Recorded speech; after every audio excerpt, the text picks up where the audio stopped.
ESL One Hamburg is brought to you in part by Intel, Mercedes-Benz, Logitech G, Gerolsteiner, Wüstenrot, Legion Lenovo, and StubHub.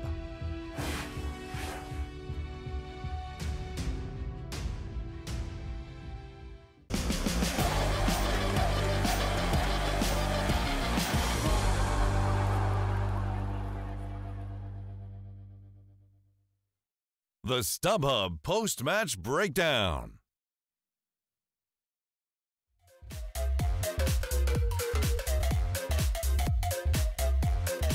A very warm welcome back to the Barclaycard Arena and ESL One Hamburg, powered by Intel. Game 1, done and dusted.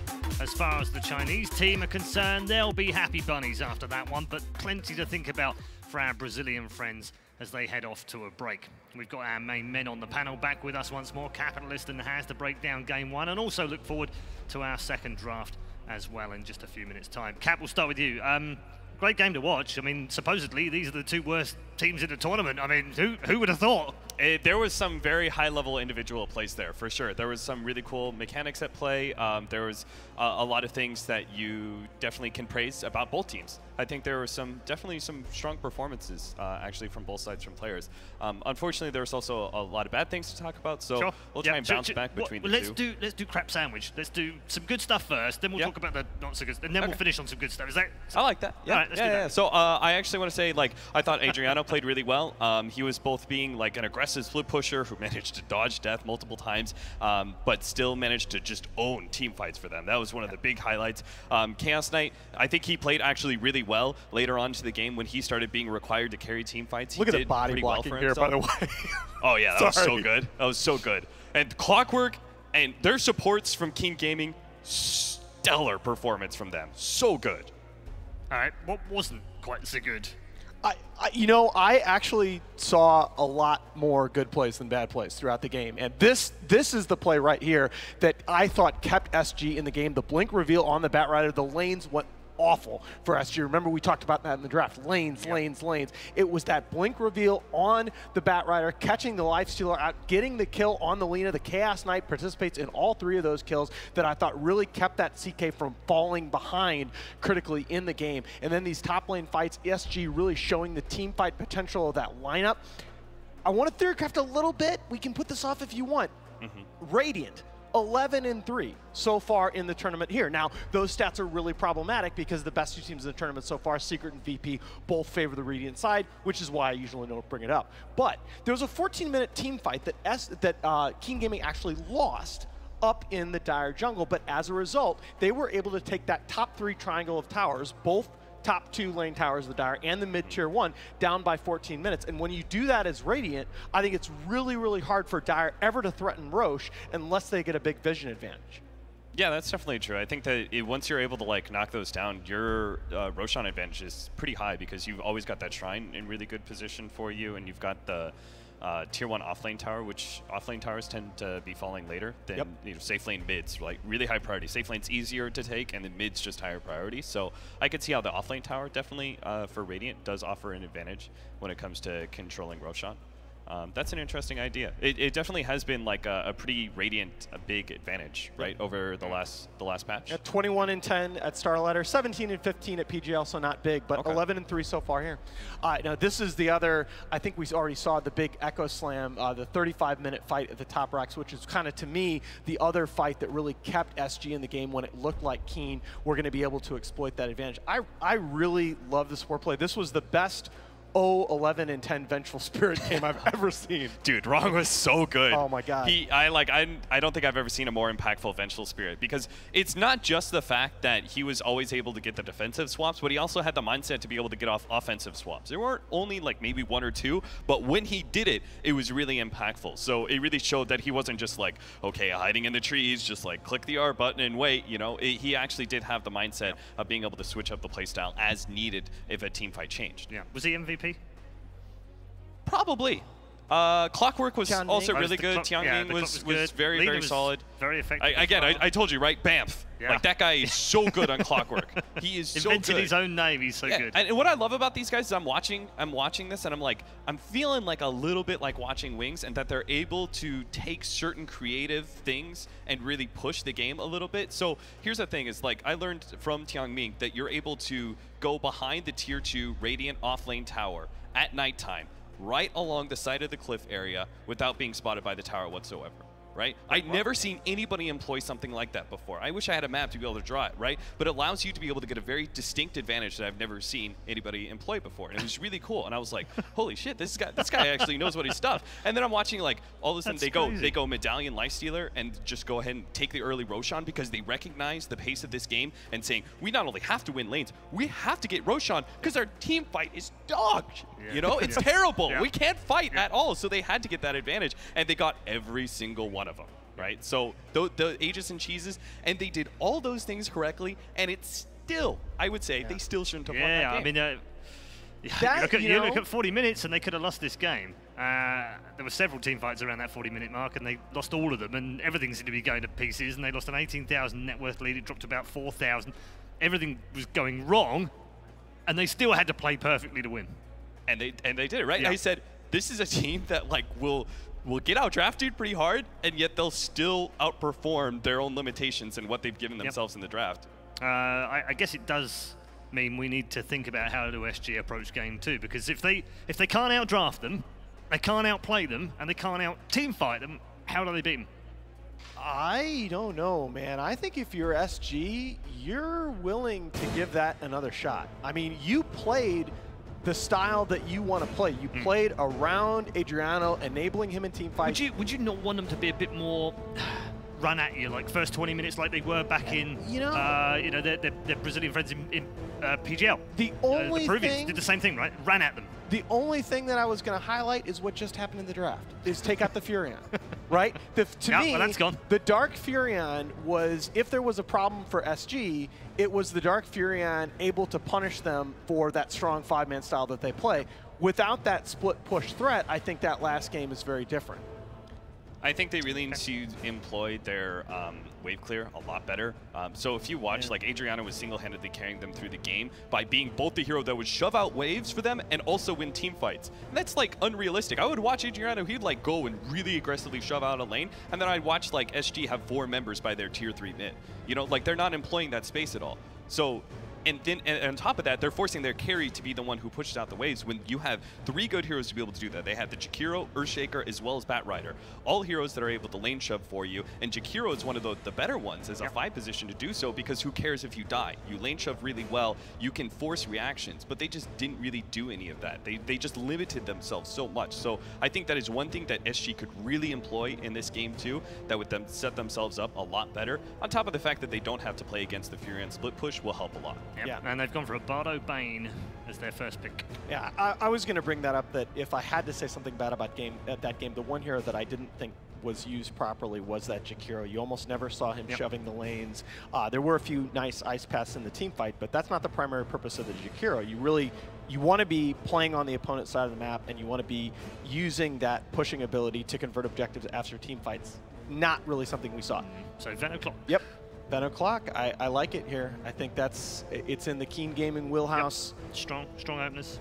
Yep. And they get Venomancer, which is probably, like, it still puts a lot of pressure on lanes, and the fact that maybe it's not Furion that teleports around, but it is a consistent presence that's very hard to be able to deal with, is constantly pushing in a wave, is constantly being able to defend towers if that's what you want to employ it for. And now it's also a really good team fight hero, which is what Keen was definitely missing from game number 1, and the reason I feel like they should have lost that game. When you're losing team fights at 25 minutes with a lineup like that, with the Lifestealer lineup, like, you usually aren't able to come back from that. But here they've got a very clear team fight advantage with Venomancer. Bane Mirana is a good opener for SG, though. Yeah, I mean, it's a strong hero for Adriano. He's played this more than anything else in this current patch, and we've seen what he can do on it. Yeah, I like the Veno opening from Keen also because it puts laning pressure on a lot of the heroes in SG's standard kit. But the Mirana here, I think, is one of the best responses that we could have seen by SG. Very difficult to threaten that hero mid, at least in the early levels. So it does phase leave bans. their off lane out of the pool, and we kind of talked about it. Leposa does have a little bit of a low hero pool. His Batrider's going to get banned. He had a couple good plays on the Batrider, by the way, even if I feel like he wasn't really pushing the hero to the max. Mechanically speaking, he did have some pretty quick reactions and tried to play around wrong as much as possible. Yeah, and a lot of that was just wrong taking it away. There were a couple of those lassos that I thought that he was in position to avoid the swap, that wrong was just super quick. And there were a couple that went astray, just in the sense that he would pull someone out and there wouldn't be anyone there. Yeah, there was like the lifestealer, the lifestealer infest in mid. He popped out of a creep and instantly Leposa jumped in and grabbed him. Like that was really fast reaction. So I was like, oh, that was a cool play, but it still didn't matter, right? Because Wrong was still always able to get those swaps. So even though he tried to play fast, he was just strategically neutered by Vengeful Spirit. So there goes the Ember Spirit, this time by Keen. Okay, I was wondering whether Keen was going to focus exclusively on banning out the offlaners of Leposa. He does run a bit of Tide, which is not a hero that we see often anymore. He's run Underlord here in the recent past, so it does have. It's not a horribly restricted hero pool, but I would expect to see SG secure that offlane pick to open up the next stage.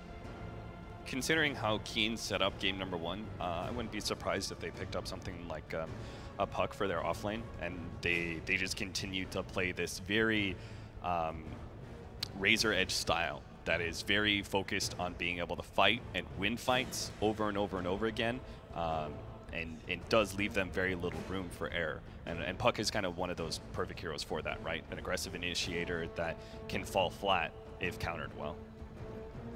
For sure. It's also one of the heroes that they've picked up a number of times. Yes. It's Leposa's second most played. And I do feel like for either side. Another thing was that initiation was a big problem for them last game, right? The part of the reason that they did not have the better team fight is because of the fact that they're forcing Clockwork to be an initiator and do everything with hookshot cogs, while SG had Blink Echo Slam and they also had Lasso. You know, both of those initiation tools are superior. Yeah, I think the theory behind that is you can get away with a little bit less in the initiation department. You can focus on counter initiation over initiation when you think you have that pushing advantage, because the other team is generally going to have to come to you. But that said, I agree with your comment. The Death Prophet, third, not bad. Does give you a little bit more information about where the Veno's going to be. He's going to be in one of those side lanes. But again, Veno, part of the reason you see him picked up first phase predominantly so often now is because he's so difficult to punish with a laning matchup. Yeah, he can kind of go anywhere. Here in this situation, they could just as easily run him off lane as they can safe lane. Obviously, with the Death Prophet picked up. Now the Spirit Breaker, which is kind of interesting to me because all these like forward positions, a lot of them had been banned away. And Death Prophet, despite being picked up before Spirit Breaker, is an excellent counter to the hero because you just can't really gank mid at all. Right. It's really difficult because Spirit Siphon is such a strong ability. So I really do think Keen kind of made that read that this is going to be happening. And it always worries me because Spirit Breaker's effectiveness depends a lot on the formation that the enemy team is going to be taking into fights. We talked about this the other day with a Spirit Breaker against a Weaver, where you think Spirit Breaker is really good against Invis, but then Weaver has the mobility that to charge the Weaver, you're going to have to go across the entire fight. And here, that's definitely something the Spirit Breaker can't do because Clockwork really, really messes with him. He can zone him out of that fight if he's able to predict the angle that Spirit Breaker is going to take on the charge in. Dazzle for wrong. Yeah, I mean, you want to talk about the saves that he made for the Venge last game, drafting him a save hero this game, not something I'm going to argue with. And this time he doesn't have to die for saving hero, you know? There you go. So he can make even more plays. Like, great range on that level 4 Shallow Grave. And now all we need is the out-of-nowhere axe pick from SG to try and counter that. No. That hero's been gone for a long time. And it also struggles like hell against Clock. Yeah. Garbage. You know what I would not be surprised to see here? I would prefer like the puck off lane, but maybe they go back to the Void. Maybe they touch on that one. Puck offline is possible. I personally would not employ that hero. Underlord. Not good offlane. Yeah, that is okay. That is a hero. I would be surprised if Keen did That's it. an opposer hero. It's a hero that they've run before, and I like it because it gives them an element of dynamism that they didn't have in this draft before. You know, as opposed to the last game, Keen through the first 4 picks this time are looking like the team that's going to try and deathball. And Underlord really enables you to punish that deathball in some creative ways. In particular, if you have a wave clear advantage, there are a lot of situations where Underlord is going to enable you to get 2 towers for the price of 1. And I really like that potential in the hero, especially given how you got beat last game. Hey, it's great versus, he's great at being able to punish these like sort of 5-man push lineups where you're going into a tower, and if you lose that team fight, like the turnaround potential is huge for an Underlord, being able to relocate your whole entire team to a side lane that's being pushed in. So it is going to be pretty important for SG to push in side lanes, which they didn't do as well in game number 1. So again, I kind of want to go back to that point and really see SG making an improvement there. The other thing is, I like the potential that both the Underlord and the Spirit Breaker give you in the Roche Pit fights. Like, whereas the one area in the map where it is hardest to anticipate the angle that Spirit Breaker is going to take into the fight, it's that Roche Pit, and the Underlord can both get you over there, and he can actually help out doing Roche. He is one of the few percentage-based damage nukes that affects Roshan. Yeah, it's actually kind of crazy. He's really good at doing Roshan. I think I watched somebody do Roche pretty much solo with the Pit Lord once when you got like Octarine and when you think about it, it makes sense, right? It makes sense. Sitting there over He's and over a Lord again. of Pits. It's a Roshan pit. It's no longer a pit, though. Oh, it you kind no of longer go down. That's true. Is there we some still call it there, Roche Paul. Pit. We still call it Roche Pit. Is there some kind of competition, Paul, that I don't know about with them making the wrong right puns and now? All right. I thought I was the dad at the desk. No, you have some experience. We've got some experience in that. Oh, they banned Monkey King. So the offlane Monkey King is a possibility. Yeah, Maybe the Venomancer is offlane here as well. Again, Kane, really big advantage. What about a lone druid here for SG? I already wrote down Costamel's pick, by the way.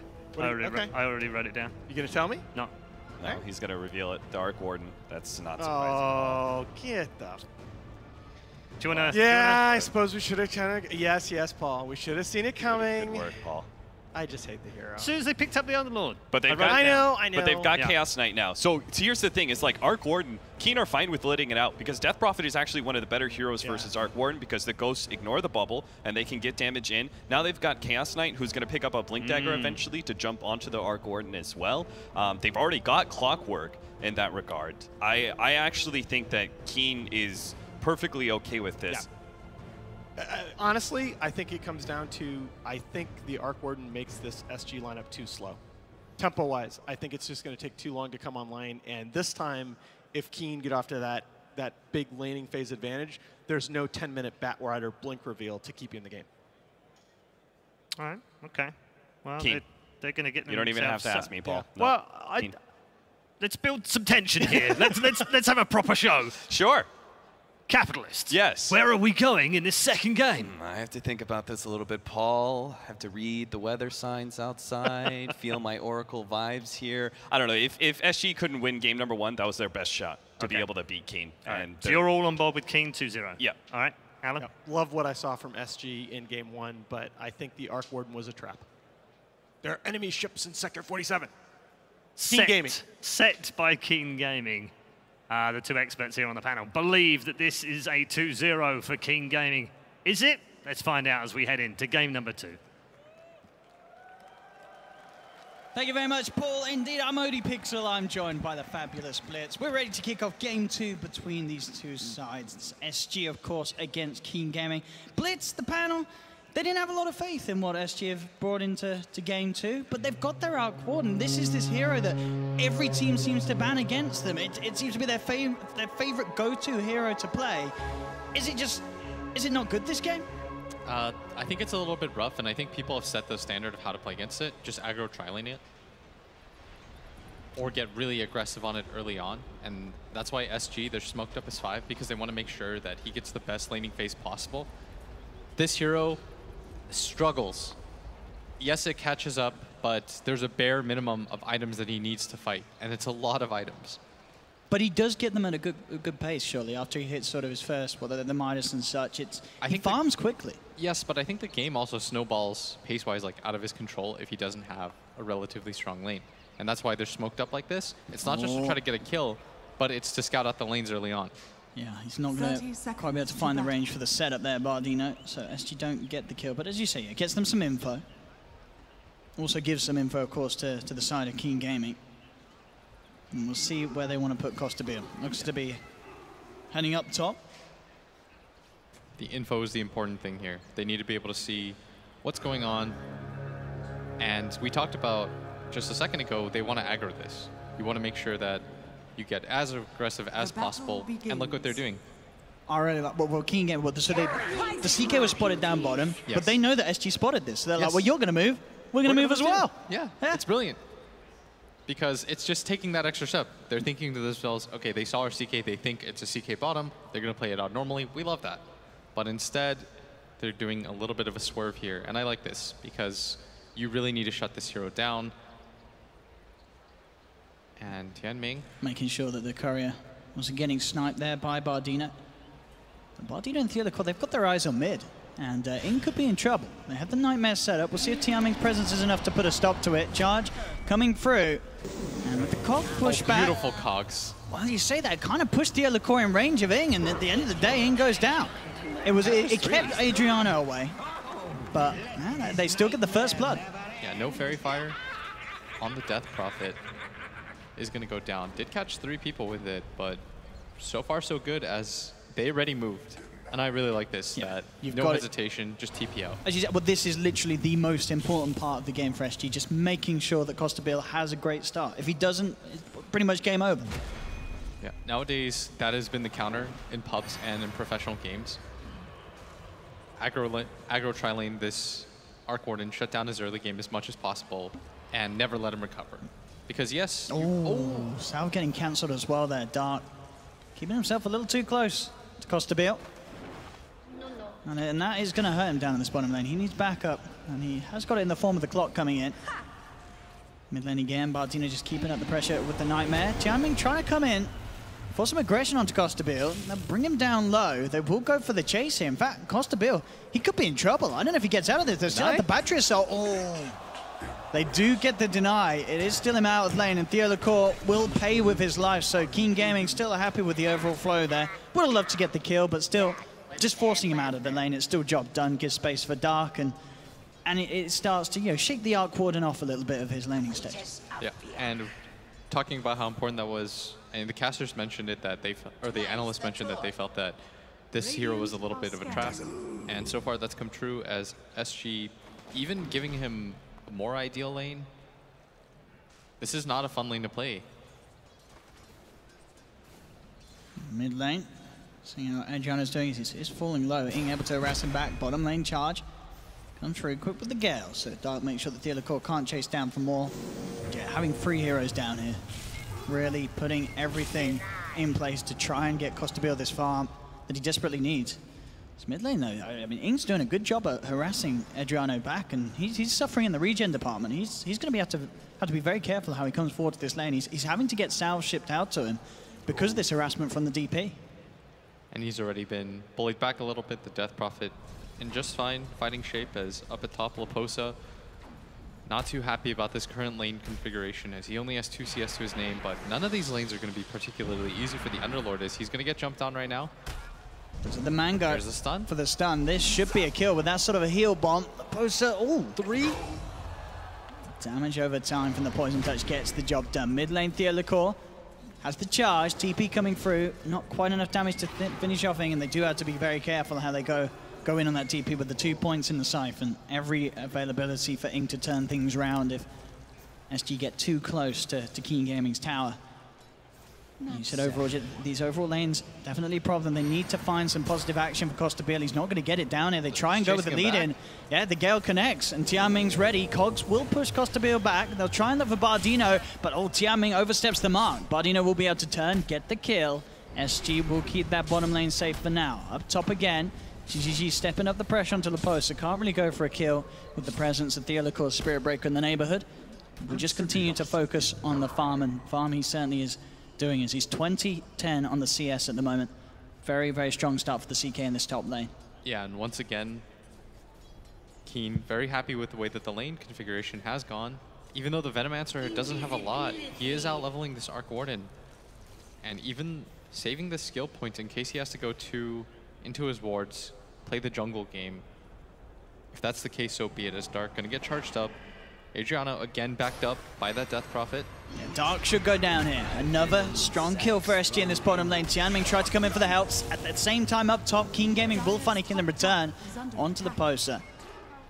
So both teams losing their offlane heroes and securing some good action for the safe laners. And SG is certainly sort of fixing the problems down on the bottom lane and making sure that Costabile is not only getting the CS, but now getting some kills as well. But the same thing is happening for GGG, and this CK could turn up at a pace that this Arc Warden is going to struggle to deal with at the mid-game once Keen Gaming start to get their push together with that DP. And that's why they chose a hero like the Chaos Knight. Instead of opting to go for a later game scenario, they opted to go for a hero that could go aggressive in the laning phase, pressure things early on, and just make it as annoying as possible for this Arc Warden to play, who needs a lot of space to be successful. As at top, the heal bomb comes through. A lot of negative armor here. Yeah, very nice play here from these two. GGG and this Dazzle knowing perfectly the limits of the heroes. Mid lane, SG will look to make a go onto Ing. He's got the Siphons. It's a hard hero to go on. You see 3 heroes trying for it. Even with the magical burst, it's just not enough.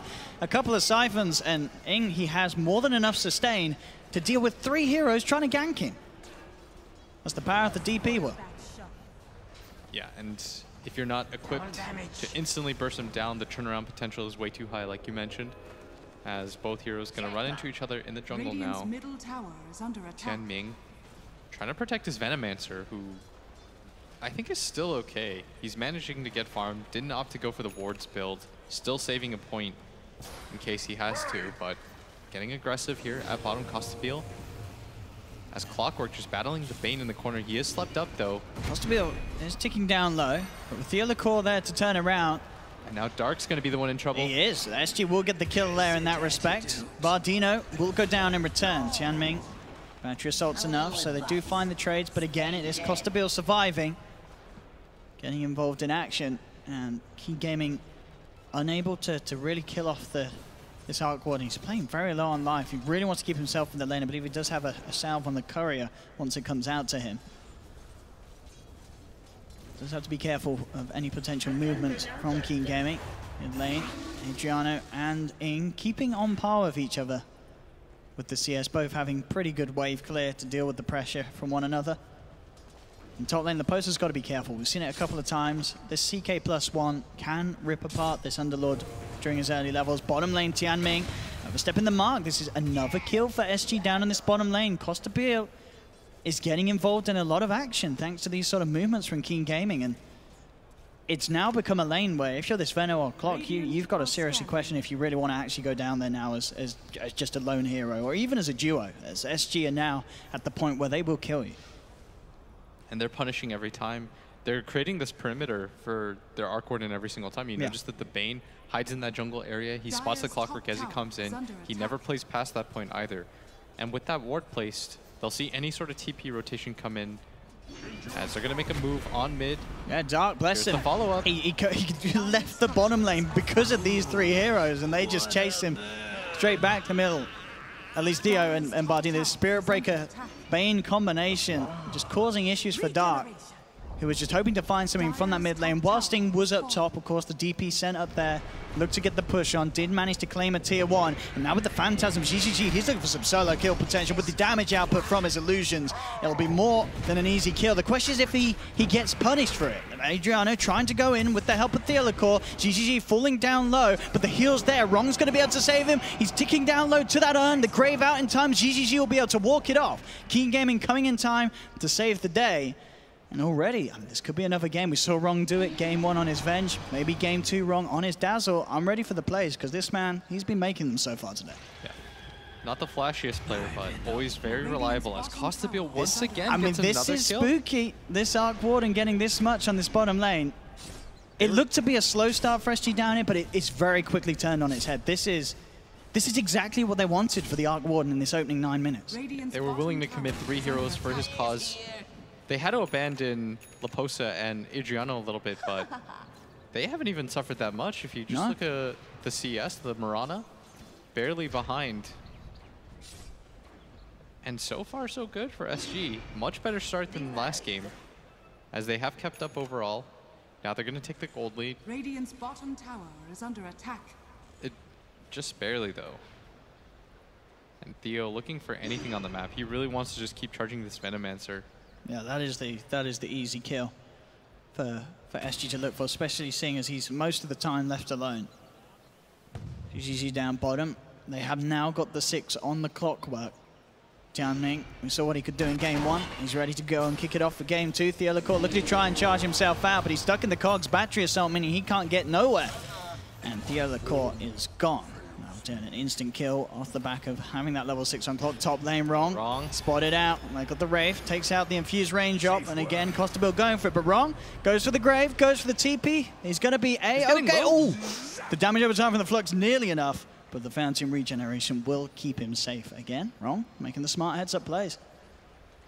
Barely gets out of there and doesn't seem to die a lot, but still it's this Venomancer that worries me more than anything. Yeah, the net worth is not great, as we can see there. I like how it just says poor record and then in giant red letters, or numbers I should say. They really want you to know that he's suffering right now, as he's going to get charged again. Oh, Theo. This is a deep dive. I was going to say, he's going to hold back on that one. That's a little too crazy. Even for Theo on his Spirit Breaker, he'll hold back. Bottom lane Keen, they are getting the objectives. Exorcism's up again. They'll move down on the bottom. They get the drag back onto the poster with Phantasm's out. No escape for this Underlord. Silence can't throw out anything in return. The poster's gone. They'll get the kill. They'll get themselves the tier 1. Adriana's going to come across. And she may be able to protect the tier 1 for now. He's got the Arcane Rune. He's ready to play. Good levels as well on the Mirana. Still has to respect this illusion a little bit.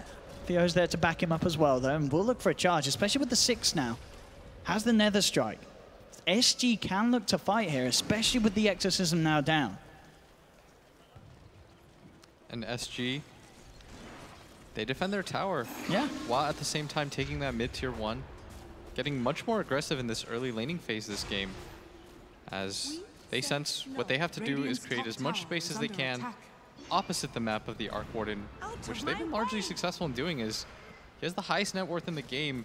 We talked about how you need to slow down this hero in the laning phase as much as possible. Well, OD, this hero has not had a lot of hurdles. No, absolutely not. There was that one death earlier, and the first sort of 2-3 minutes, it looked good for Keen Gaming, but since that SG kept it stable, turned around, as you say, Costabile exactly where he hoped to be, maybe even ahead of it as well. This is a very, very good start and a good Midas timing for the Arc Warden, no doubt about that. Considering he had to lane swap immediately to bottom, then on top of that he gets denied and killed. And the laning phase looks a little bit rough, but they devoted 3 heroes down there. I think they learned their mistakes from the previous time they got aggro tri-laned, where they just sort of abandoned him and said, well, maybe you can come back later on. No, doesn't quite work like that. This time around, getting the early Midas, he's going to snowball so quickly. And the problem with this hero has always been, you don't really know when you're supposed to fight. Oftentimes, it's deceptive, because you think to yourself, I've got a Midas and a Maelstrom, why can't I fight? Well, your hero's still relatively weak.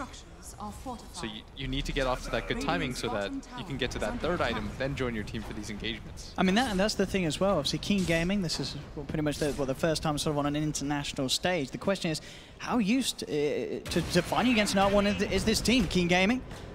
I know to them, they will look for Bardino. He has the Shrine Heal. Costabile has actually TP'd straight in here with just with the illusion, though, so he himself will be fine. But you have to respect, the damage output of this CK.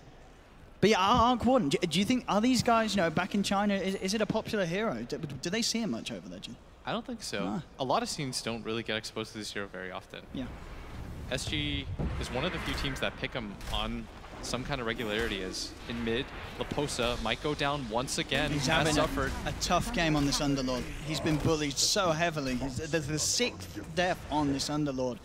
14 minutes in. As you said, this is sort of the price that SG are willing to pay because of how much they're focusing on protecting Costabile. They don't seem too fussed about the Underlord going down as it is, but it's adding up. Keen Gaming, they're getting a lot of money from these games. Yeah, it is kind of the risk that you have to take. The Pit Lord, it's a full mid tower, full HP mid tower. You want to be able to defend it, just spam it out, but they are willing to die for it. And of course, we talked about SG. They're not going to take those fights. You just have every man for themselves in situations like that. At the same time, it's very greedy for them to try to defend these towers, 1, 2 heroes at a time. But they don't want to just get run over, Owen. You want to provide some resistance in the form of just sending heroes out. Somebody dies. Not the worst thing that's ever happened to them.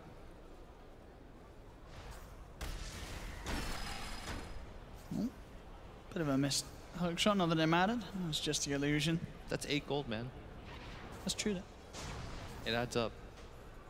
Efficiency, unfortunately, lost. Costa Beal, 1,300 towards Mithril, as we said, and as expected, as soon as that Midas has picked up, the rest of his items are going to start flooding in for the Arc Warden.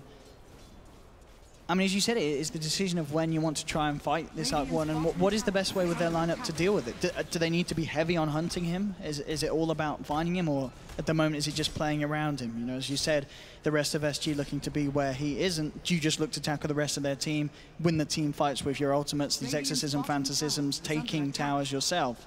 How do you deal with it? I think you're completely on the mark. You largely ignore him. Because you don't want to run around the map chasing this hero. 1 or 2 unsuccessful chases is pretty disastrous. Like, the rest of the team is still getting farm. If you take a look at the net worth chart, Adriano is on top of this game right now. He's going to get a lot of farm himself. But it's about these decisive maneuvers to take towers that are going to matter. Because this hero doesn't like his tier 3 being pressured to win. Oh, look how deep Bardino is as well. He knows someone's hiding here, and he is going to find him. Dark does get off the Poison Nova, but with the Fiend's Grip out, they'll be able to take down the Venomancer once again. SG doing a very good job there of just sweeping that tree line and making sure that no one's there ready to set up any sort of reaction from Keen Gaming. Keen Gaming themselves will find the trade up on top, pushing him with the Exorcism. They get the tier 2 in return. Yeah.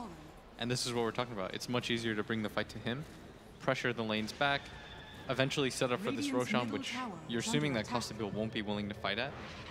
Because it does take a lot of items before this Arc Warden's going to be willing to fight. Whereas your CK, from the get-go, 1 item, all he really needs, the armlet. And he's willing to engage. Yeah, absolutely. And as sort of as the panel said as well, this isn't a game where the Arc Warden can turn up, throw down his little bubble and feel safe in these fights. This is just 4 of these heroes on Keen Gaming don't care about the right clicks. It's all about the magical, the AoE. And CK, he's got the repositioning tool. He can get you out of that bubble. Mid lane, gonna be jumped upon. Theo has the charge into the arrow. It looked like he got the chance to actually use up. Doesn't look like it matters though with the pit down. They've got the control. Siphons won't be enough to save this Death Prophet. And SG themselves looking to get a bit of a push on down mid lane. This is going to put sort of a spanner in the plans for Keen Gaming, looking towards that Roche pit. As SG moving across very aggressively. Adriano looking for the arrow. Just sniper creep. Won't find the connection onto CK. SG themselves, even though they sort of put Keen Gaming off taking Roshan, they don't really have the best lineup themselves for doing it, so they will have to leave that area still for now. Yeah, just reset for both teams as SG playing out their own jungle. And now this Arc Warden is really starting to pick up speed with the Maelstrom. Yeah. Boots of Travel, I think, is the next item for him. And once he gets that, it's going to be hard for Keen to deal with that. If you look at their lineup, the only hero that easily pushes out the waves is the Death Prophet. I think the Venomancer has been traumatized by every single time he shows himself as the hook shot flies in. Bardino gonna get gone on. Tianming, and Gigi gonna make quick work of it. Moonlight did come out. I don't think it would have mattered. They did have dust on Tianming, but at least with the Moonlight, they may be able to find something in return. Phantasm coming out from GGG, but he's surrounded by 4. He'll try and rip into Adriano, finds the stun, but the damage coming out from Costa Beal's too much. He'll take down the CK. Ing actually popping the Phantasm, the Exorcism, despite losing the CK. See if he can get anything off the back of it. Looks like the poster may be the one to fall as the rest of SG do get out of there. They have the Yules to hold him in place. Ing finishes off the kill. The rest of SG, seeing if they can shut Keen Gaming off on the way back out. Smart TPs over to the shrine to cut this off. Wrong there with the shallow grave. Unlikely to be enough to keep this clock alive as Costa Beal continues to hammer into him. Another kill for the Arc Warden, and SG aren't done yet. They have the Nether Strike to close the gap onto Wrong. Again, SG finding kill after kill, only losing Laposa on the Underlord. And this is giving a lot. Costa Beal continues to be in a very powerful position off the back of those kills. Nearly has the Boots of Travels done pre-20 minutes. The Arc Warden's looking very scary this game, Will. Yeah, 2 seconds ago he had 500 gold and we were talking about going for the Boots of Travel next. Now he's almost got it fully completed, even though it says 1k gold lead. You can tell that Keen, they're starting to panic a little bit. They popped the DPL for that. Just for a fight, CK yeah. went in by himself, more or less. They weren't able to grab any sort of objective off of that. They were just trying to get kills, and that's when you know a team has lost a little bit of its pace, because there's no long-term goal for that. You get a kill, what does that really accomplish for you? As SG, yeah, their Bane is really underfarmed, as is their Spirit Breaker, but Costabil is tops in this game by a hefty margin now. He's going to push in mid, and if you look at this, the Chaos Knight doesn't easily deal with this. It does take quite a bit. They do manage to bring down the Arc Warden Tempest double, but it does cost him half his health. The lane's already been pushed in. The CK not nearly farming as quickly. This is a hero that predominantly wants to fight. Because we're talking about Costabil all the time, but Adriano also in a fantastic position on the Mirana. We saw earlier, you know, in the laning phase, he was having a bit of a tough time. We're still finding the CS, but consistently getting bullied back by Ing. And now that the movements have come through and the fight's spotted kicked off, that. The ward, it saw it the entire way through. Straight out. Look how early he TPs. Last game, it felt like he was tempting fate so often. This time around, gets out of there immediately, just assumes that they're bottlenecking downwards, and well, Bardino, yeah, with this wraparound, getting the dispel from the high ground. In fact, oh, they don't know. They thought it was on the high ground. He's got that Invis rune, and he's going to get away with that, so puts a total stop to it. Keen Gaming, not really sure what to do themselves off the back of that smoke being revealed like that. That was such a waste of time. During this time, Costabil, another 1,000 gold. It's getting crazy. It really is. This Arc Warden is, yeah, that net worth is it's just going to shoot off the charts. Yeah, with the Boots of Travel, he's going to be a nuisance for them all around the map, which means that Keen always have to go back. They're going to be opening themselves up for these pick-off opportunities. It doesn't take much more for Costabil to get really scary for these individual heroes trying to defend towers, as he's going to immediately Boots of Travel, start farming Ancients, push out this mid-wave, check for the Roshan at the same time. I mean, that's the thing as well. Sure, Keen Gaming have this strength in terms of full 5-man, the brute force that they can offer in terms of pushing and taking objectives, but you say when it comes down to sending someone back to deal with an Arc Warden push, who can actually do that on Keen Gaming's lineup? Yeah. It would probably be the Venomancer. The Venomancer wards have to be the one to deal with it, but even that doesn't feel too good because the Venomancer goes down really easily. And if the Veno shows and the rest of your team is showing, pick-off opportunities will come for SG. Costabil. This is a big kill. Waiting up here. They really want this. They can take him down fast. Here comes the charge. He's not going to have a chance to react by the looks of it. He needs help, and it needs it quick. There's going to be the ult coming in from Underlorders. Back of that. It's actually cancelled. Now they can look to turn, and indeed, the arrival of the rest of his team, it's allowing him to turn this. Bardino looking to fall as well. They've already lost Spirit Breaker. Bardino trying to get himself out to safety. He's quite speedy. Keen Gaming. Doesn't look like they'll find it. They do stop that push up top, but Adriano, he's ratting down bottom. And off the back of that, with all of Keen Gaming coming in to defend, they only kill the Spirit Breaker. Yeah, and that's pretty nice for them, though. They didn't lose the CK, and that's the important target. Sure. Is if they lose the TK right in front of that tier 2, that's pretty unfortunate. I think it's worth it for the attempt alone. Okay. And they did get some damage down to that bottom area. Adriano did get a lot of farm, and now they're going to go for a smoke of their own, it looks like. As 4 heroes on the side of SG. Looks like they want to go for the Roshan, or at least secure this area, and they are. And are they walking in here? Yes, they are. This might be the first Roshan that they get out of, like, 6? Yeah, that we've seen this series. And it looks like they will have it no problem at all here. Yeah, Keen Gaming, no interest in coming across the... They're going to rock it, but it's way too late as Keen. I mean, there's a charge coming in on the GGG. We'll see what he can find off this. And it's going to be cancelled, but SG very comfortable and very, very content with the state of this game at the moment. They have maybe just, it looks, you know, only a 1k gold lead, but the fact that they have it with the heroes that they have, and the fact that Costabil has had more than good of an opening that he requires as this Arc Warden. That's what puts the fear into Keen Gaming's lineup. They have done a pretty good job of keeping up overall OD, but it's the team fights once this Arc Warden starts to get 4 or 5 slotted that you're a little bit concerned about.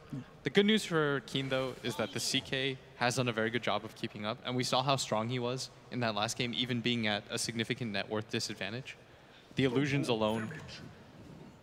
Talk about the Tempest double. Yes. You got 4 of those suckers. It's true. Yeah, out in illusions him. DD's there as well for the next fight if it does kick off, but SG more interested in grouping up on the other side of the map. Yeah. Continue to avoid fights. Yeah. Put Keen into a do or die position where they feel as though they need to go for these desperation style pushes and force them to use that ultimate if they need to. As Adriano, we haven't talked about him nearly enough, has kept up. He's having a great time. Yeah, he's going to be a threat in his own right. It really has completed Mione on its way out. SG looking for the smoke from mid, trying to catch out King Gaming on this bottom lane. Charges in onto GGG. Some of his team's already leaving. In fact, oh, he will as well. TP's out just in time. Very close though. King Gaming will, for the most part, be able to get out. Wrong, always still left behind. And SG there hunting. I don't know if Wrong can get himself out of this. They've got a lot of stun. Wrong looks like he will go down. They've got the Fiend's Grip. No one left to help out the poor old Dazzle. As SG will at least manage to find something off the back of forcing King Gaming away from that bottom lane. But tier 2s on both sides did still end up falling. Only the tier 2s in the middle lane for both teams. Still very close in terms of the numbers, but you can't help but feel that SG do feel slightly more confident and ahead in terms of what they're trying to achieve with their heroes. And as you can see, bottom lane, still with that Aegis intact, they want to try and break the high ground. Keen Gaming almost certainly will have to react to this. They themselves looking to try and find the tier 2 mid, but they've got to head back. Base is in trouble. There's no ward set up either, just one as they're trying to beat on this tower, but this is not an easy attempt for SG OD as they don't have that Pit Lord ultimate, that get out of jail free card, and now it's going to be Keen pushing forward. SG, they've got to. Oh, they're looking for the wraparound. Take this fight. They have the invis. Yeah, onto GGG. GGG could kick something big off. SG looking to get everyone out there. Bardino TPs. Oh, he makes it in time as well, just before the hook shot connected. Oh, that was very, very close there. But SG actually get everybody out of there. King Gaming can't quite find the catch. I thought for sure they would have at least lost the Bane, but unable to do so, and now SG pipe completed on this Underlord. They're starting to get pretty strong here. The Venomancer are going to be neutralized, as we see right here. The Bane was in the middle of everyone, and the hook just a millisecond too late. He felt like he could go for more. He felt like his team was going to kill that Bane without him. Going for a little bit too much, but this look at this. SG at the high ground, but GGG blinks straight past them. Gets the Phantasm off, looks towards Bardino, but a the Nightmare buys Bardino time. He turns with the Brain Sap and the Fiend's Grip. That quick heads-up play for Bardino is going to allow SG to turn the entire fight around. Leap forward from Adriano, looking to force back the clock. The Grave comes down in time. They've lost 2 on both sides. Ing's still getting a lot done with this Exorcism. Adriano getting surrounded, loses the Aegis. Triple kill for Ing. This Death Prophet just absolutely cleaning up. A Nightmare comes through. Adriano still silenced. Ing trying to chase. Hook shot up for Tianming. They're going to get this Mirana as well. Ultra kill for Ing. In a fight that looked like it was very close to going wrong. That reaction there from Bardino, really nice at the start to punish the aggressive blink from the CK. But it doesn't matter that the CK goes down. It was all sort of a bait. They all focus this CK, and they just ignore the fact that this Death Prophet's coming in from the low ground and just slowly tearing them to pieces with the Exorcism. That was a beautiful play by Bardino. As he set that fight up so well. He gets a sleep on himself so he doesn't immediately get bursted. Grips. But meanwhile, during that entire time, we were also baited. We thought this fight was going to go pretty well for SG. They were perfectly set up onto the high ground. They had their Shrine available for them too. All of the circumstances, they should have been able to win that fight pretty handedly. They had the Aegis on top of that. I'm not sure what else they needed there. Their DP just did way too much work as this now is another casualty. Yeah, absolutely. He's got a hook shot if he needs it. It doesn't even need to. There's a full Shivers Guard on Ing. Mid lane though, GGG's in trouble. Graves there from Wrong. Is there any way of getting the CK out? I don't think there is. Surely not. He's got the arm. Oh no. Is he going to live? The armlet toggle's enough. He dodges it, but the Nightmare's there from Bardino. They need this kill. It's such a big one to get, and they will find it. SG take down GGG. They now look towards Wrong. They have the root. They have the control. The self-grave. The TP. Is Roy actually going to get himself out? He is. Back to base. The flux damage is too much. The damage over time still ticks him out. And now bottom, SG, they find 2. They're ready to find 3. The Nightmare Tower. Tianmin coming in, trying to buy time here to save Ing. Costa Bill's working in onto him. Is the damage enough? It is. Ing's down. Tianmin's going to pay with his life as well as Costa Bill and Adriano clean up. Dark trying to turn things around with the Poison Nova, but Costa Bill, he's already TP'd out with his main arc. He's going to be fine, but this Venom may not be. He tries to TP, but Adriano's in with the arrow. SG clean up. Get the team wipe. Triple kill for Adriano. And a swing the other way is Keen. Not fully geared up and ready to fight. They had to commit a lot to trying to save that Chaos Knight and unable to do so. Then once again, the Bane in the perfect position catches the DP on the south end of things. Allows them to wipe house. What a great series to start the day off as well. These first 2 games so far. Oh, look at this. GGG's now that jumps in. Adriano's down for 70 seconds. They've got to get out the poster. Look at the TP back home. Theo, is he going to be able to keep himself alive long enough? He is. He'll get out. GGG has got to be careful. Wrong with that. It's Graves just saving him. Again, this damage output that SG can kick out. Whilst Key Gaming try and goes for those sort of plays, it's incredibly terrifying. And once again, it goes the other way as the Mirana dies. Still, wasn't a team wipe by any means. Gold lead still in favor of SG. Costa Biel right back to farming again. I think he learned his lesson. He said, guys, I was really far ahead and I still couldn't fight. Let's just reset things. I'll let my illusions push things out. No problem. But it's this Death Prophet, almost level 20, has quite a lot of farm on him. Shiva's guard complete. BKB going to be following shortly after. And it's the Death Prophet that they need to get rid of in these fights. The Absolutely. CK, they have to remove Ing. not that big of a deal as he picks up an Arcane Rune, wants to be able to use that ultimate if possible, but with no objectives readily available for him. They would really like it if Roshan was up. But instead, he's going to shove out top wave with this Dark. Going to be the person best suited to dealing with this Arc Warden split push. Bardino needs to be very careful about showing on this top lane. He has done so much for SG in this game as a 4-position, 5-position Bane. I mean, yeah, as a Bane. You know, we see Bane seems to be coming back into popularity at the moment, but a lot of games where we just see a Bane suffer. Sure, he gets some good intel on the map, but Bane, it's very easy to just constantly feed on this hero. Look at this trap at bottom. As mid tower does get taken by the Tempest double, what they're waiting for is for Dark to push up. And Hook flies, doesn't connect. No, I was trying for leaving the poster or Bardino there towards mid, but doesn't quite get it. Diffusal Blade now done for Costa Biel. That's a lot of damage that will fly out from this Arc Warden if he can find the right position to be in. But as we've said, it is hard in these fights still, despite the huge amounts of farm he has. Once he's got the completed Hurricane Pike, then at least with the extra sort of stats, he's going to feel a little more confident. And Theolicor's there hidden, ready to sort of go for a bait. But the question is, can these two heroes actually do this? I'm not sure they can, but... Ing's still very, very big. Theolicor still being very patient. Maybe if he gets lower. I think they've got to decide against this. Meanwhile, GGG in the mid lane actually able to get the jump onto Adriano. He's looking for more. Laposa will immediately Dark Rift out, and indeed Theolicor just stays hidden. He knows they cannot fight down bottom. GGG able to close the gap onto Bardino. This time the Nightmare not enough to save him. Double kill for this CK. And I've got to say, this Blink Dagger pickup on the CK. You know, GGG, we saw him very good with it in game 1 and game 2 as well. It's caught Adriano off guard 2 times. You know, this is a couple of times that he just blinks in, has the easy gap close, and Adriano can't do anything to react to it. Yeah, and what's weird is that he knew the rest of his team was bottom, unable to do anything in return for that, as this mid tower, Phantasm is up, here comes the Exorcism. It ignores this bubble, they don't care too much, the Blink forward. That's just a Tempest double, but will be forced back, makes it harder for Costa Biel to keep this defense going, has the bubble. This is a lot of damage. Yeah, they continue to pump into that tier 3. Tempest double will go down.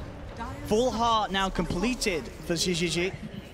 Dire's middle tower. Fortify going to come online, and Keen, they just want to open up this tower for later. The Roshan is going to come up soon as well.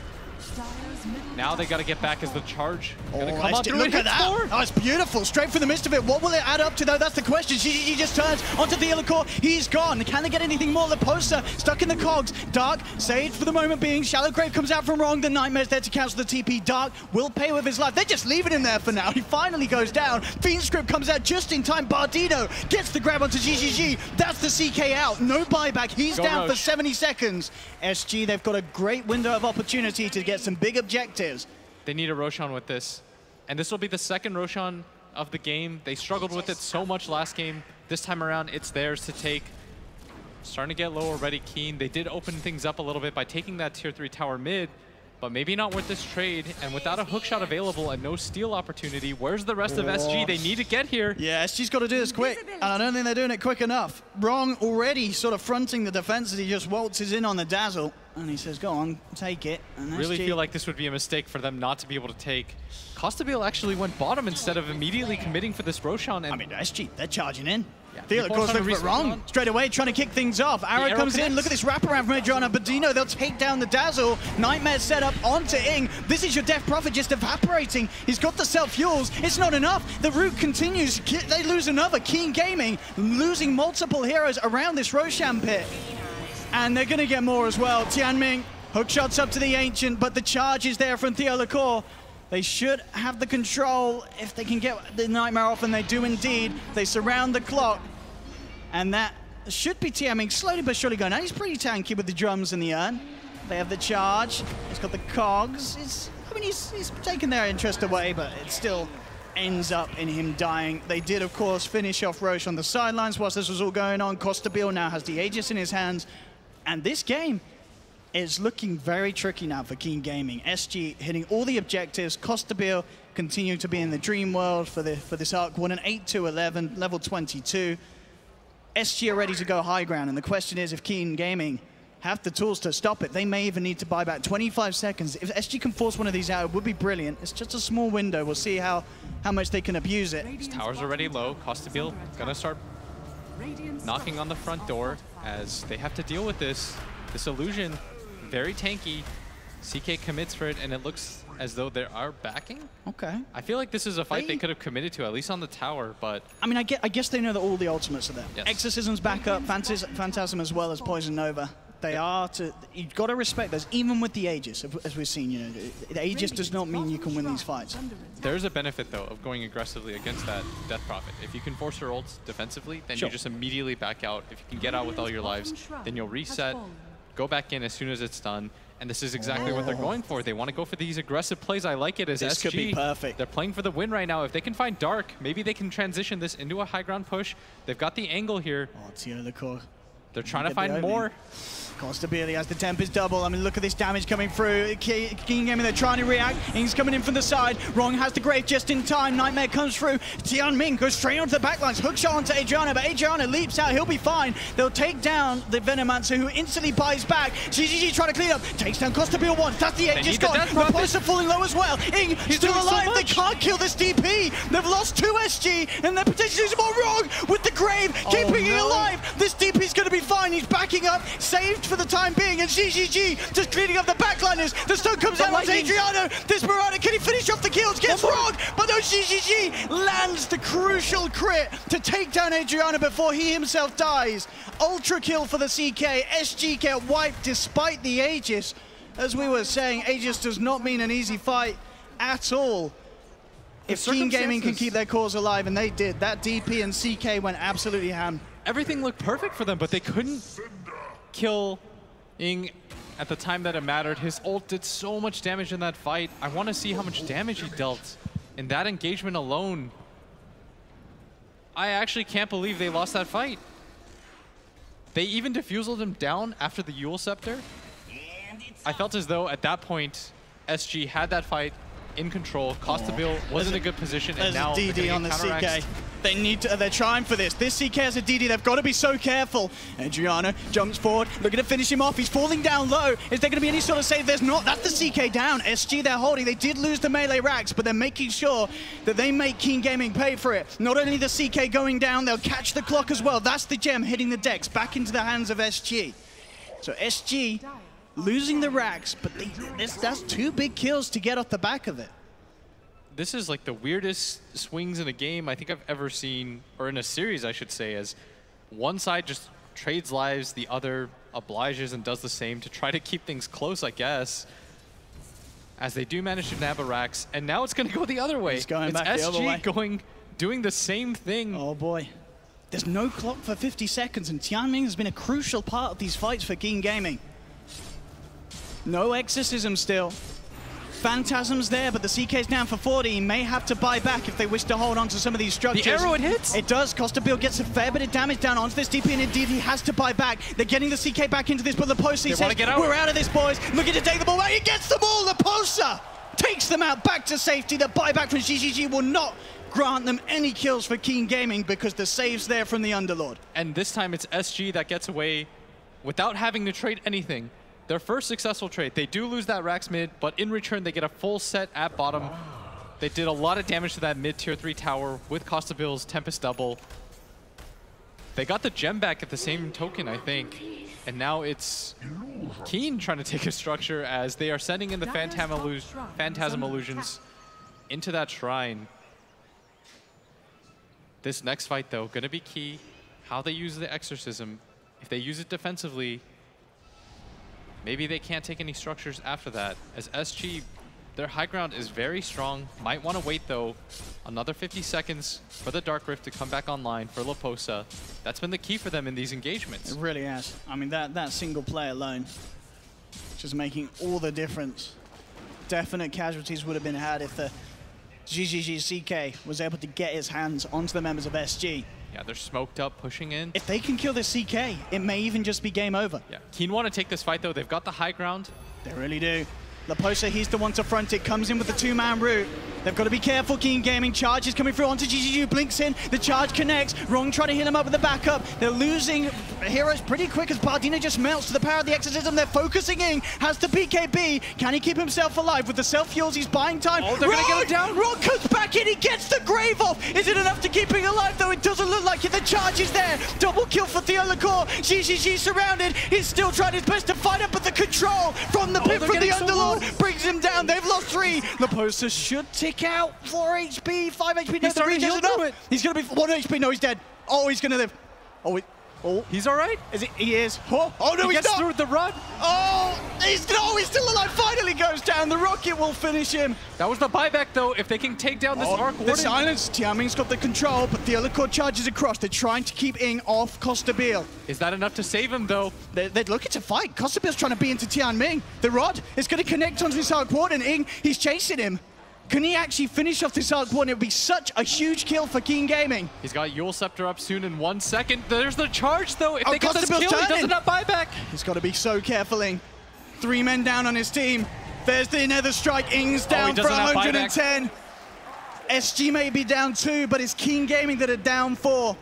No buybacks at all. Can SG actually get this sort of finishing push together, though? That's the question. He's going to pop all the shrines right now. He knows he has to keep himself out on the map. They can't afford to go back. This is such an opening for SG to get at least another set of racks for sure. There might not be enough time, though, Owen. 18 seconds until the CK spawns. He's going to send his illusion in mid to push out this wave instead. And luckily for Keen, they did lose their CK early on, so he's going to respawn shortly. The clockwork soon to follow. But look at the buybacks. Only 1 available. And it's a relatively inconsequential one. I mean, it looks like Keen Gaming will be fine for now, but these fights, very costly. And whoever takes the next fight successfully, without any buybacks on either side, if any fight is like a 3 for 5 or anything like that, the game is just over. And Aegis, name of the game right now. They gotta get this rush. It's all about it. When we seeing it back up, it's slightly longer respawn. A couple of minutes until Roshan. Without any of those buybacks available, the Aegis and the cheese are going to be so valuable. Yeah. 2 2 minutes push out. To be precise. Still, the CK, quite strong, has that heart, almost has a Manta style completed too.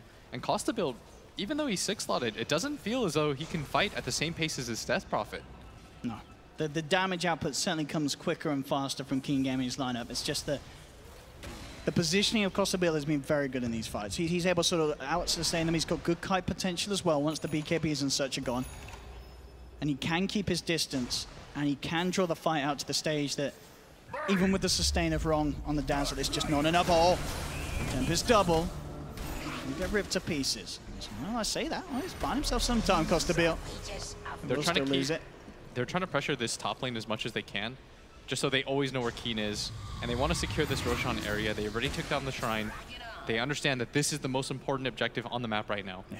Even more important than trying to take down a tower, it's this Aegis that's going to mean a lot for both sides. If Keen Gaming can get it on that CK, SG would struggle to take him down twice. He has a lot of health on him. And conversely, SG being able to get it on Adriano would be huge. He's got a double damage rune bottled up. In anticipation of this fight, SG gonna hold this high ground. They're playing very patiently this time around, not willing to risk anything. 16k gold lead, but they understand that the team fight is still very strong for Keen. Cannot underestimate it. This Death Prophet, 9-second BKB still available on her. Yeah, the level 25s are all coming online right now. Multi-arrows, 30% lifesteal. Nothing too surprising from either side. Opting to tank up as well on this TP, Ing just knowing how important it is for him to stay alive. As long as he outlives that initial jump from SG, the damage, it's going to come out from him. As we saw from the stat that popped up with 37k damage 44 minutes in, that's absolutely insane. This is incredible numbers being pumped out by the Death Prophet. Yes, and for Keen, the objective is keep your Death Prophet alive as long as possible. Use your keep your Dazzle alive at the same token. Try to get at least 2 graves off in that engagement. I mean, look at this. It is annoying. This Arc Warden split push the Tempest double. Suddenly your CK's out of mana. He's down to half health. He has to go back to base. It's so annoying. If they can coordinate a fight around sort of just...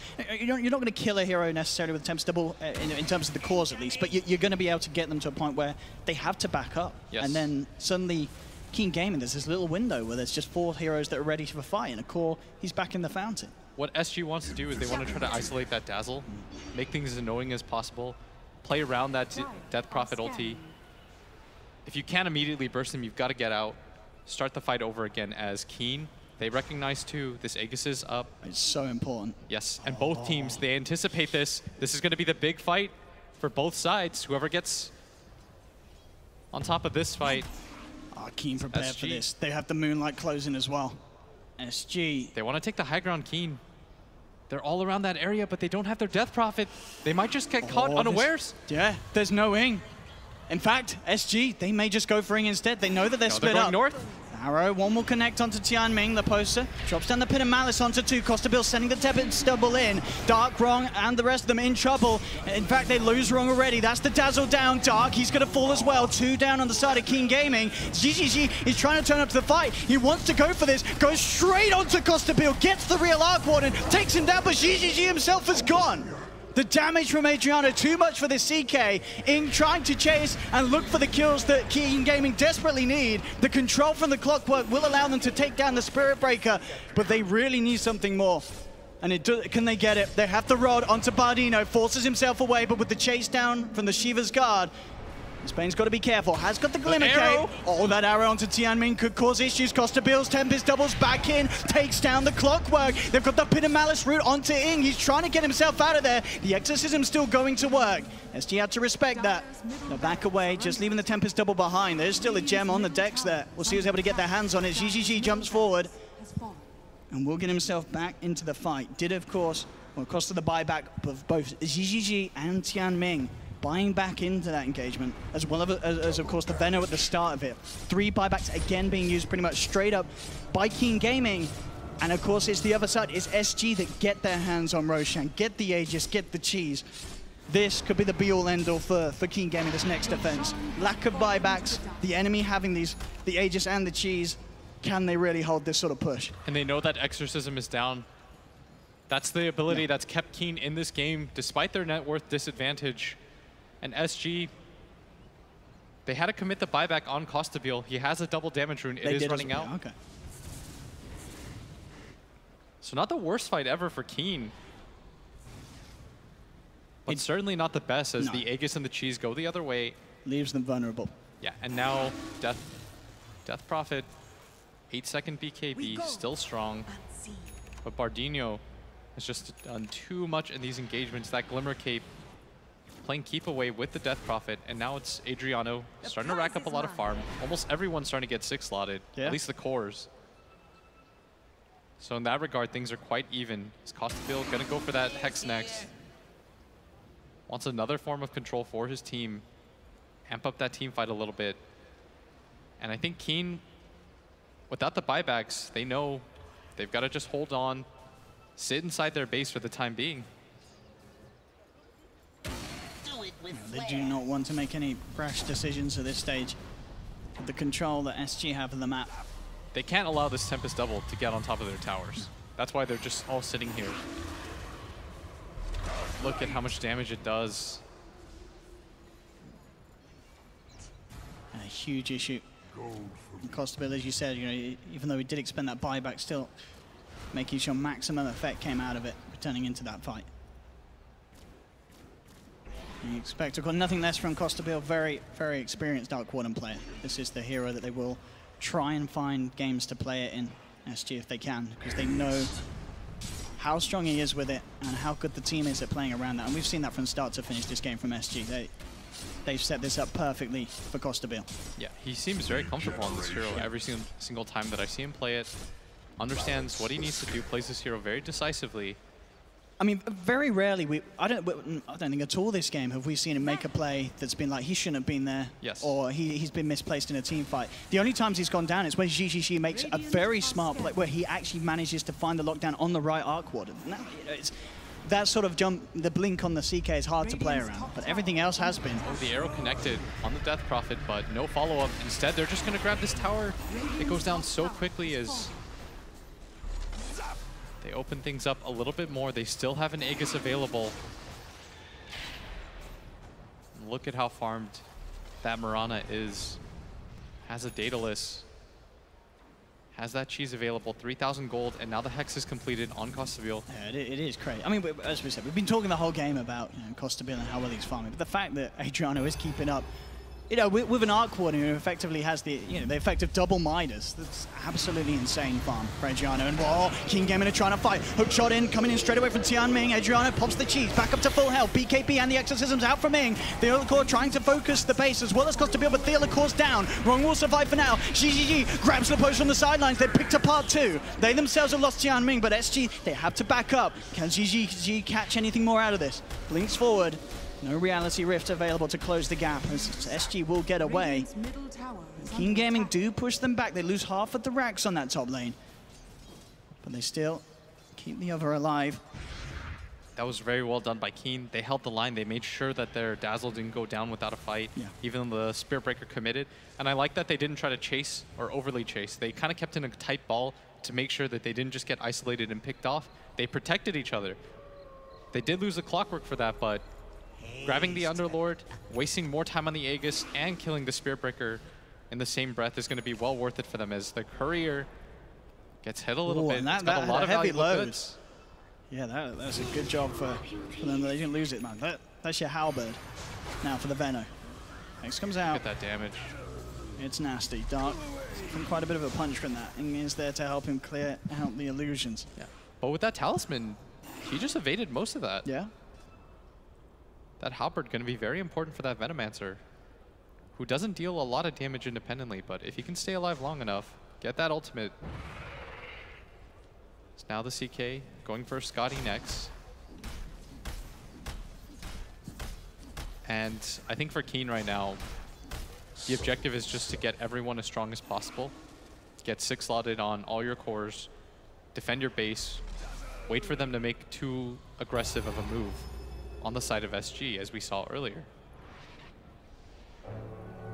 Like, this is one of the more unprotected 22,000 gold leads that I've seen in a while. Absolutely, yeah. With this sort of lead, and still struggling because of the plays that are coming out from Keen, you absolutely have to hand it to Keen for the way that they are holding whilst playing at such a disadvantage. And a lot of it I feel down to as well, just how much the CK can do with the items that he has. You know, GGG, he's nearly 10k behind Costabile, but it doesn't matter. With that Phantasm, with the catch that he has, it's a dead hero no matter what. He doesn't need any more items to bring down the cores of SG at the moment. He's kitted up enough to fight against them, despite regardless of what SG buy on their cores now. SG, they might have found an opening here. Theo wants to try to ultimate, but... And they will be able to have a good retreat here with the silence onto 2. Arrows flying in. It's not going to quite make the connection. And that was but the Spirit Breaker cancelled his charge there, didn't he? What he wanted to do was stop it, try to go for the ultimate when he gets a little bit closer. And then they immediately get the kill. I think he was like trying to do that like quick stop, go for the Death Prophet, but wasn't able to do so. And that would have been a really good opportunity for SG. There was only 2 heroes there. The rest of Keen nowhere near that vicinity, but instead they've got to start over as SG pressuring this mid lane, getting rid of the creeps, making their way down as they already did take one of the racks up at top, but they're all swarming in this area right now. This CK has to be careful. They have a Hex. If they get wind of him being on silent, they know which one the real one is. Oh, the hook shot, Chanming! Straight away, coming through. GGG's in as well. Have they got the damage? They haven't. Constable will they be able to get himself away? And the poster says, we're getting out of this one, boys. They get straight out of there. Oh, this is so good for them. Phantasm, Exorcism, BKB's popped, and Keen Gaming can't get the fight that they want because this Underlord just takes SG straight out of it. They use nearly everything, and this might just be the opening that they needed. SG, Roshan isn't quite up yet, but without Exorcism, I think they're strong enough now. No, that's a huge expenditure. Absolutely. I think we're really seeing the strength of the Underlord. So many games where this hero is picked because fundamentally the skills it has, the way it can be played, are just so powerful in situations like this. And very rarely do we see games where it has this sort of effect. But this matchup against these heroes that rely on these big team fight ultimates with long cooldowns, it's incredibly invaluable. Yes. We saw that Death Prophet ult. He was ready to fight. He really wanted to take that one. He felt like the angle was very good. Costabil was found almost immediately, and then everyone's poof gone. Oh, it's easy. Ooh, has to be careful. Blinks back. SG coming back across. As you say, it's all very nice being able to get out, but the big thing is how much you can do off the back of it. Yes, and now this is going to be one of their better moments. Looking for Ing. He's got a lot of armor, a lot of backup. Will be forced back. SG sending in Costabil's Tempest double. He's got a lot of sustain from his teammates. Yeah, even without any of these spells, it seems like SG, they're still reluctant to go for that high ground. It's still scary for them. It's not easy for them to burst things down. With the 3x Plague Wards on the ground, Keen feel very comfortable holding this high ground area as now the Mirana ulti popped just outside of vision, but they've got sentries. Yeah, and Phantasm's back up. With the Octarine, Ing's pretty much got Exorcism. In fact, Exorcism is there now. The big ults are back up. SG, can they really do this with these ults? Really far forward. He gets hexed up though. They have to charge back. Fiend's Grip as well onto the Death Prophet. Can they get rid of Ing? He's falling low. Wrong's there just in time with the Grave. Allows Ing the charge to get the BKB off. He backs away. He still goes down. Costabil gets the big kill. Takes down the DP, but it costs Costabil's life. The Venom's out as well, but the mass buybacks coming in from Keen. SG are trying their best to clean it up. They're focusing GGG. Defensive Nightmare buying time for Bardino. He's playing around with GGG. Again with the Glimmer Cape is not enough. GGG gets the kill, but it costs him his life. GGG down, but SG are taking heavy casualties. They've lost 3 overall. Keen Gaming again having to buy back, but they're doing a lot with it. They find Laposa as well in the mid lane. That's the Underlord going to go down slowly but surely as well. They may have had to buy back themselves, but they're in a very good position to force SG themselves to also buy back. The unfortunate thing, though, was that the Death Prophet did use his ultimate, thought that he was going to live for half a second longer, but at the same time, Roshan is available, and this is a big objective. This is going to be the first one in the game for Keen if they can nab this one, and it's only the Mirana alive. I'm not sure. I'm almost certain there's no way that SG is going to commit buybacks for this. Absolutely not. They've got to let this go. And with the Cheese or an Aegis on these cores, we saw how much they struggle taking them down in the first place. If they have the Cheese or the Aegis on it, like that last fight, totally different. He ends up getting solo. He had a lot of armor, but I think it was pretty much what the lightning proc from the Mjolnir that got that last bit of magical down on him. And it's all those hexes that make him very hesitant to use that ultimate. And the cool thing about this Aegis OD is that it's going to finally allow them to maybe use their Death Prophet ult offensively. Because for the most part in this game, he's had to use it defensively, and SG just reset. They run away, they Uber out, But now, things are a little bit different as they can start to reclaim the map a little bit. This is absolutely 25k behind, and they're still playing as well as that. This is incredible showing from Keen Gaming. I'm looking at the Dazzle. You know, Rongy's been having a great game. Kind of want him to spend his gold. Sit on 3,300 gold here. I feel like something like a Lotus Orb could go a long way here, couldn't it? Yeah, but I think he... What's he waiting on? What's I'm he not sure what he's deciding? waiting on. Yeah. He could buy a part of something. Maybe he's just not willing to commit to an item yet. Okay. It looks, yeah, he queued up Glimmer K. Now he's changed to 4 stuff. Looks like he's still considering. 4 stuff actually arguably could be the better item here. Yes. Having that force, as we saw, just making sure that they can create a distance between Ing and SG once they jump on the DP would certainly buy him time to just get a bit of regen, get back up, and then get himself back into the fight. When everyone is this farmed, it's oftentimes just the positioning of the fights that matter, and being able to force people away. When they're hexed, it's such a good counter to the hex. Somebody gets hexed, you just force staff them down, you force the enemy team to commit and get even further. That's when you trap them. But SG, oh boy, 26k gold lead, but it hasn't seemed to mean much. Or can they actually do anything on the back of it? Probably not, no. A little too deep. That would have been crazy if they just committed off that arrow. Yeah, it would have been a little deep. But I mean, we're seeing the power of this multi-shot arrow late game. And not only great for the 3, but the vision game as well, giving SG a lot of information when they try and fight. Yeah. DD Rune, though, they want to take this fight. There is an Aegis, and she's available, though, on Keen. An aggressive maneuver. The double damage, though, prompting them to do so as Dark. He's going to be just out of vision. It being nighttime. Maybe if they can separate the rest of them, it doesn't matter. This wall gives them the info they need. They're going to see Wrong straight away onto the Dazzle. Wrong can't play his way out of this one. The arrow connects. Wrong to fall. Costa Bill on the side. Looking for GGG. GGG. Can they actually? They can't see him. They don't have any detect. This CK is going to be alright. In fact, see, he's deciding to turn and fight now. As Dark comes in, gets the Gale off. Indeed, Ing. He has no ulti on the side. He's trying his best to keep alive with the Siphon, and for the most part, he's doing it. Finally, Theolical comes in with a net drop, but Ing, he's still alive. He's not going down. This Death Prophet's A-OK, and it's SG. They've lost 2. Laposa now having to run away. Costabil has to be so careful how close he gets to this fight. There's a nightmare on Laposa. Bardino just trying to do everything to buy time for Laposa to survive. And tell you what, it's working for the time being. SG are drawing out this fight very nicely. Costabil now has the Tempest double back out. They turn. They're looking to bring down KG, but they get it. The arrows fly through, not going to find the connection, but they're getting the kills, SG. That's the Veno down for 2 minutes. GGG will buy back, but it's only him and Ing left for this defense against the 4-man of SG. SG with that team fight may have just done it. I don't know if Ing and GGG can hold back this sort of a push. Bardino trying to get the catch in. Both cores without their ultimates. SG will clean up the top lane. Move towards mid. What are we seeing on the Exorcism? Exorcism, yeah, 40 seconds still. 30 seconds on Phantasm. Can they really hold this? They'll try, but again, straight up with the Imthus, these two don't have detection. That Bane's fine. Bardino's okay. Buyback comes out from the Spirit Breaker. He knows that the buyback's not available for the Clock and the Veno. SG want to finish this. They're trying to go in hard onto Ing. Gets hexed up. Wrong's back in the game on the Dazzle. There's the bubble out as well, making it very hard for GGG to do anything in response. He gets Costa Bill though. Drags in the Arc Warden. Can he finish him up? No! GGG's down for 2 minutes. SG, they get the kill. They force Ing back to base. They'll move on to the tier 4s. GG is called. SG will finally close up the game. But what a game indeed, ladies and gentlemen. The series stands 1-1. We're going to a game 3 between these two sides. And Mike, I don't know which way it's going to go, Blitz. These are such scrappy games from both sides.